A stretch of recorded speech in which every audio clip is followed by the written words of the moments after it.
পরবর্তী হিংসায় উত্তপ্ত বসিরহাট। কখনো আক্রান্ত বিরোধীরা, আবার কখনো গুলি খাচ্ছে শাসক দলের কর্মী। বসিরহাট পিফার বাঁশতলা এলাকায় তৃণমূল কর্মীকে লক্ষ্য করে গুলি করার অভিযোগ দুষ্কৃতীদের বিরুদ্ধে। ঘটনার পর থেকেই উত্তেজনা এলাকায়, চলে টায়ার জ্বালিয়ে বিক্ষোভ। কিন্তু গতকাল যখন আলতাফ মালিক যখন জিজ্ঞাস করতে ঢুকেছিল, তখন কিন্তু এই রাস্তায়, এই মালঞ্চ বসিরহাট রোডে ঠিক এই জায়গায় কিন্তু মোটর বাইক দাঁড় করায় দুষ্কৃতীরা। তারপরে কিন্তু দুষ্কৃতী মোটর বাইক থেকে নেমে দোকানের ভিতরে ঢুকে কিন্তু গুলি চালায়। ঘটনা গুরুতর আহত হয় আলতাফ মালিক। রীতিমতো কিন্তু এই ঘটনা কিন্তু করে একদম পুরো চাঞ্চল্য ছড়ায়। যখন দুষ্কৃতীরা যখন এখান থেকে পালিয়ে যায়, তখন ওই কিছু দূরে কিন্তু ব্যাগ ভর্তি বোমা রেখে যায়। সেই বোমা এলাকার বাসিন্দারা উদ্ধার করে। প্রকাশ্যে এসেছে সিসিটিভি ফুটেজ। তৃণমূল কর্মী আলতাফ মালিক আরজিকর মেডিকেল কলেজে চিকিৎসাধীন। গুলি চলার ঘটনায় থমথমে গোটা এলাকা, বন্ধ বাজারের দোকানপাট। এখন ভয়তে আমরা সব আতঙ্কে আছি। রোডের ওপরে বাড়ি, সব যাচ্ছে নিচে দোকান।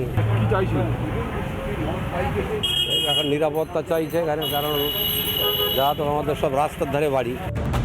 বসিরহাটে জিতেছে তৃণমূল, তবু আক্রোশ বিরোধীদের উপর। নিম দাঁড়িয়া কোদালিয়া অঞ্চলের শঙ্করপুর গ্রামের সিপিএম সমর্থক আয়ুব গাজীর দোকানে ভাঙচুরের অভিযোগ। তৃণমূল আশ্রিত দুষ্কৃতীদের বিরুদ্ধে দোকানে লুটপাট এবং আগুন লাগিয়ে দেওয়ার অভিযোগ আয়ুব গাজীর স্ত্রী ফিরোজা বিবির। সারাপ আরও অনেক লোক, প্রায় 50-60 জন এসে আমার প্রথম গুলি করেছে। আমি এরকম সাইড হয়ে গিয়েছি, যাবার পরে এবার আরেকটা লোক এসে আমার টেনে খারাপ বলতে টেনে বার করে, মেয়ে লোক টেনে বার করে বলে আমার রাস্তায় থেকে 7 দিন খুশি যা খুশি ওরা মেয়ে ওরকম করেছে। অভিযোগ অস্বীকার তৃণমূলের। প্রথম কথা, তৃণমূল কংগ্রেসের এতে কোনো কর্মী জড়িত নেই। এইরকম একটা ঘটনা আয়ুব গাজী করার পরে এলাকার মানুষ, পিফার বিভিন্ন এলাকার থেকে মানুষজন জড়ো হয়ে সেই জনরোষ তৈরি হয়েছে। সেই জনরোষে সেখানে একটা অগ্নিগর্ভ হয়েছে। নির্বাচনের ফল ঘোষণার পর থেকেই ঘর ছাড়া বিজেপি কর্মী খলিল মোল্লা। পরে ঘরে ফিরলেও তৃণমূল কর্মী সমর্থকদের রোষের মুখে পড়তে হয় বলে অভিযোগ।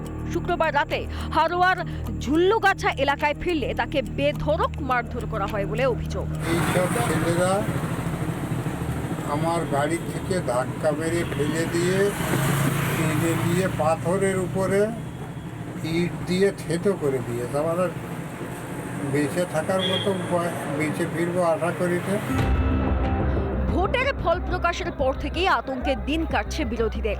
এমনকি বাদ যাচ্ছে না খোদ শাসক দলের কর্মী সমর্থকরা। এ যেন পঞ্চায়েত নির্বাচনের অন্য রূপ দেখছে বসিরহাট। বসিরহাট থেকে অর্ণব মৈত্রর রিপোর্ট, রিপাবলিক বাংলা।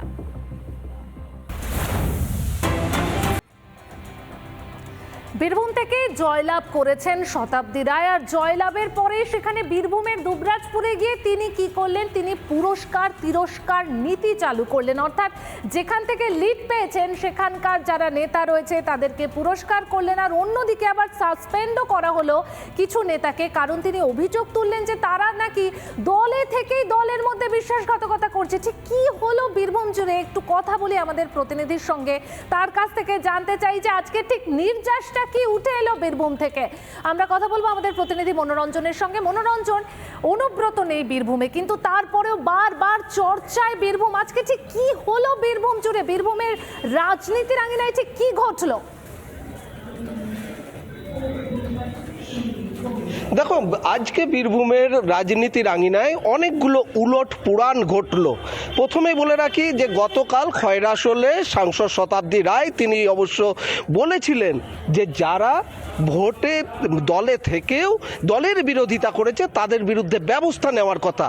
ঠিক সকাল হতেই আমরা জানতে পারলাম যে রামপুরহাট 1 ব্লকের তৃণমূল কংগ্রেসের প্রভাবশালী নেতা আকবর আলম, তাকে 6 বছরের জন্য সাসপেন্ড করা হয়েছে দল থেকে। তার সদস্য পদও কিন্তু 6 বছরের জন্য সাসপেন্ড। অর্থাৎ আকবর আলমকে কার্যত দল থেকে ছেঁটে ফেলা হলো। ঠিক শতাব্দী রায় কাল খয়রাশোলে যেটা বলেছিলেন তার প্রতিফলন আজ সকালে, যদিও তৃণমূল বলছে যে এই বিষয়টা আগে থেকেই চলছিল। অন্যদিকে আবার কি দেখা গেল? পুরস্কার তিরস্কার দুবরাজপুরে আজ যখন সাংসদ শতাব্দী রায় এবং দলের নেতাকর্মীরা উপস্থিত ছিলেন সম্মেলনে, সম্বর্ধনা অনুষ্ঠানে, সেখানে যারা ভোটে লিড দিয়েছেন সেই লিডের অঙ্কের হিসাবে প্রথম দ্বিতীয় তৃতীয় করে তাদেরকে গোল্ড মেডেল দেওয়া হলো। গোল্ড মেডেলের পাশাপাশি তাদেরকে ট্রফি তুলে দেওয়া হলো। কাল ঠিক খয়রাশোলে, গতকাল খয়রাশোলেও কিন্তু একইভাবে দলের নেতৃত্বকে উৎসাহিত করতে তাদের শংসাপত্র দেওয়া হয়েছিল। আজকে গোল্ড মেডেল দেওয়া হলো, ট্রফি তুলে দেওয়া হলো, পাশাপাশি তিরস্কারও। যে শিব ঠাকুর মণ্ডল, সবার মনে থাকবে শিব ঠাকুর মণ্ডল, অনুব্রত মণ্ডল যখন কার্যত সবাই ধরে নিচ্ছেন যে গরু পাচার কাণ্ডে তাকে তিহারে যেতে হচ্ছে, সেই সময় হঠাৎ করে শিব ঠাকুর মণ্ডলের আবির্ভাব এবং শিব ঠাকুর মণ্ডল এই অনুব্রত মণ্ডলের বিরুদ্ধে অভিযোগ দায়ের করেছিলেন দুবরাজপুর থানায়। তড়িঘড়ি আসানসোলের সংশোধনাগার থেকে তাকে দুবরাজপুরে নিয়ে আসা হয়েছিল এবং রাজনৈতিক পরিস্থিতি জটিল হয়েছিল, বিস্তর জলগোলা হয়েছিল। সেই জায়গা থেকে শিব ঠাকুর মণ্ডল রাতারাতি কিন্তু তৃণমূল কংগ্রেসের খুব কাছের লোক হয়ে গিয়েছিল। সেই শিব ঠাকুর আজ যেন শতাব্দী রায়ের চোখের বালি, অর্থাৎ একটা জায়গা পরিষ্কার হয়ে গেল। আজ শতাব্দী রায় বলছেন যে ভোটের আগে এই শিব ঠাকুর মণ্ডল, যার স্ত্রী বালিজুড়ি পঞ্চায়েতের প্রধান, সেই শিব ঠাকুর মণ্ডলকে তিনি বলেছিলেন যে তার বিরুদ্ধে একাধিক অভিযোগ উঠছে, সরাসরি বলেছিলেন যে বিজেপির দিকে শিব ঠাকুর মণ্ডল রয়েছেন, এমন অভিযোগ উঠছে। তখন কিন্তু শিব ঠাকুর মণ্ডল শতাব্দী রায়কে বলেছিলেন যে কারো কোনো কথা না শুনে শেষ দেখা যাবে লিড।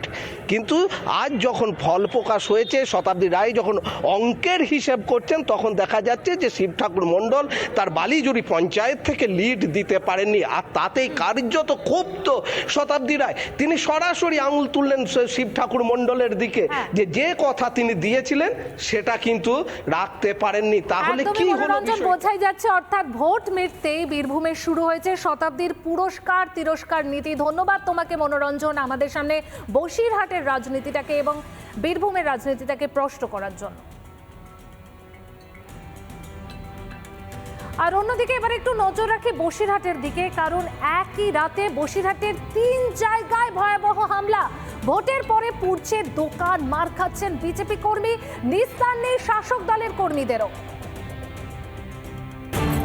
জেলা সদরে এই মুহূর্তে একটা ব্রেকিং নিউজের দিকে নজর রাখতে হচ্ছে। ভোট মিটতেই ডায়মন্ড হারবারে হিংসা, আক্রান্ত বিজেপি কর্মী সমর্থকরা। ঘর ছাড়া অনেক বিজেপি কর্মী সমর্থক ঘর ছাড়া কর্মীদের সঙ্গে দেখা করলেন দিলীপ ঘোষ। আমরা কথা বলবো আমাদের প্রতিনিধি রাজুর সঙ্গে। রাজু, ডায়মন্ড হারবারে ঘর ছাড়া কর্মীদের সঙ্গে দেখা করলেন দিলীপ ঘোষ, আর কি ঘটলো সেখানে?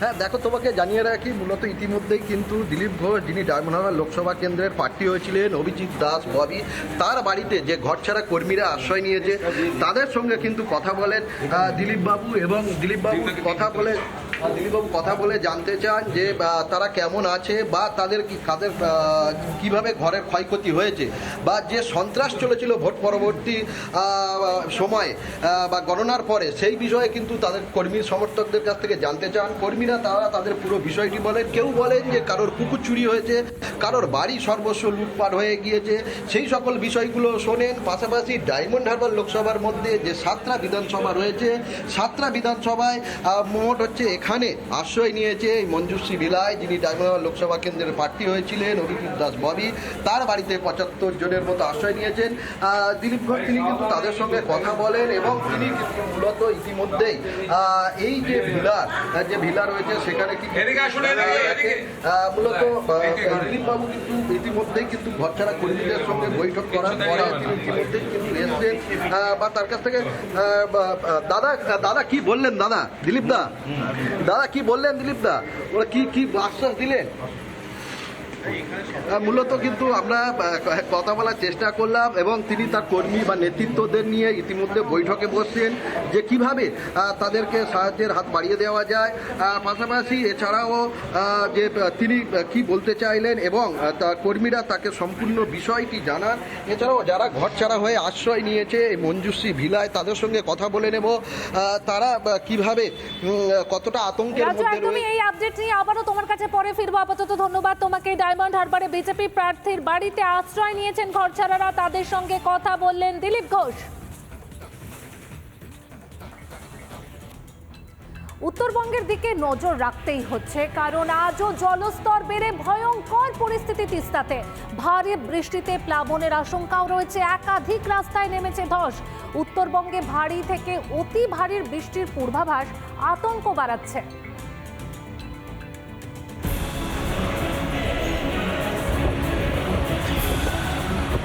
উদ্বেগজনক উত্তরবঙ্গের পরিস্থিতি। বিপদসীমার ওপর দিয়ে বয়ে চলেছে তিস্তা। শুক্রবার রাতেও উত্তরবঙ্গের বিভিন্ন জেলায় প্রবল বৃষ্টি হয়েছে। গত 24 ঘন্টায় আলিপুরদুয়ারে বৃষ্টি হয়েছে 210.20 মিলিমিটার।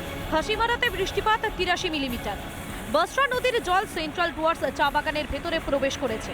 অন্যদিকে তিতি নদীর জলস্তর বৃদ্ধি পাওয়ায় মাদারিহাট থেকে টোটোপাড়ার যোগাযোগ একেবারেই বন্ধ। একটানা বর্ষণে সমস্যার মুখে কোচবিহারের তোরসা নদীর তীরে বসবাসকারী বাসিন্দারা।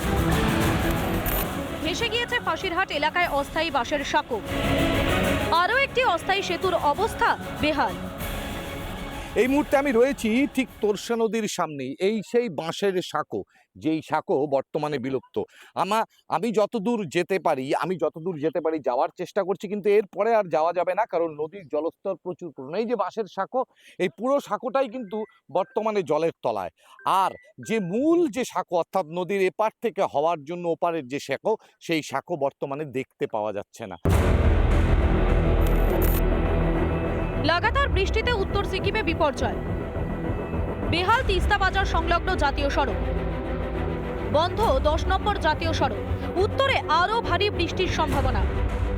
খরস্রোতা তিস্তা এখন যেন প্রায় সমুদ্রে পরিণত হয়েছে। তিস্তা নদীতে জল এতটাই বেড়েছিল, এই গার্ডওয়াল সমেত রাস্তাকে কিন্তু নদীতে ভেঙে নিয়ে চলে গেছে। বাঁধের ওপরে কিন্তু রাস্তা তৈরি করা হয়েছিল বাঁধ আকারে করে, নদীর স্রোতে কিন্তু সেগুলোও এখন আর নেই। বৃষ্টির কারণে উপর থেকে ধস আকারে পাথর এবং মাটি পড়ছে। তার জেরে কিন্তু এক প্রকার দুষ্কর হয়েছে এই NH10 যান চলাচল। পরিস্থিতি নিয়ন্ত্রণে রাজ্য সরকার যথাযথ পদক্ষেপ নিচ্ছে না বলেই অভিযোগ সাংসদ রাজু বিস্তার। 8 महीने का समय बीत चुका है, उसके बावजूद भी यहाँ कोई नहीं पहुँचा है। इससे बड़ा दुर्भाग्य कुछ हो नहीं सकता। और मैं एक व्यक्तिगत रूप में, एक सांसद के रूप में आकर के लोगों को सांत्वना दे सकता हूँ, वो मैं करूँगा। লাগাতার বৃষ্টির জেরে তিস্তা, তোরসা, জলঢাকা ও সংকোষ নদীর জলস্তর আরও বাড়বে বলেই আশঙ্কা। সব মিলিয়ে রীতিমতো ঘুম উড়েছে উত্তরবঙ্গের বাসিন্দাদের। রিপাবলিক বাংলা। এবার একটু নজর রাখতে হচ্ছে বহরমপুরের দিকে। বহরমপুরে ভয়াবহ পথ দুর্ঘটনা। নিয়ন্ত্রণ হারিয়ে গাড়ির ধাক্কা, জাতীয় সড়কে দাঁড়িয়ে থাকা লরিতে ধাক্কা। নবগ্রামে 34 নম্বর জাতীয় সড়কে ঘটে দুর্ঘটনা। গুরুতর আহত গাড়ির 5 যাত্রী। বহরমপুরে ভয়াবহ পথ দুর্ঘটনা। নিয়ন্ত্রণ হারিয়ে গাড়ির ধাক্কা, জাতীয় সড়কে দাঁড়িয়ে থাকা লরিতে ধাক্কা। নবগ্রামে 34 নম্বর জাতীয় সড়কে দুর্ঘটনা। লরিটা দাঁড়িয়ে ছিল, ওখান থেকে আপনার বহরমপুর থেকে এই যাওয়ার পথে, মুখপুর যাওয়ার পথে, মানে লরিটা দাঁড়িয়ে ছিল, সাইডে যাও মেরে দিয়েছে। ছোটো গাড়িটা কোন দিকে যাচ্ছিল? যাচ্ছিল উমর, ওই লোহাপুর সাইডে, ওই মোড়গ্রামের দিকে যাচ্ছিল। আর এই লরিটা দাঁড়িয়ে ছিল। লরিটাও কি উমরপুরের দিকে যাচ্ছিল? হ্যাঁ, না, ওটা দাঁড়িয়ে ছিল, মনে হয় দাঁড়িয়ে ছিল, আমি জানছি না, দাঁড়িয়ে ছিল।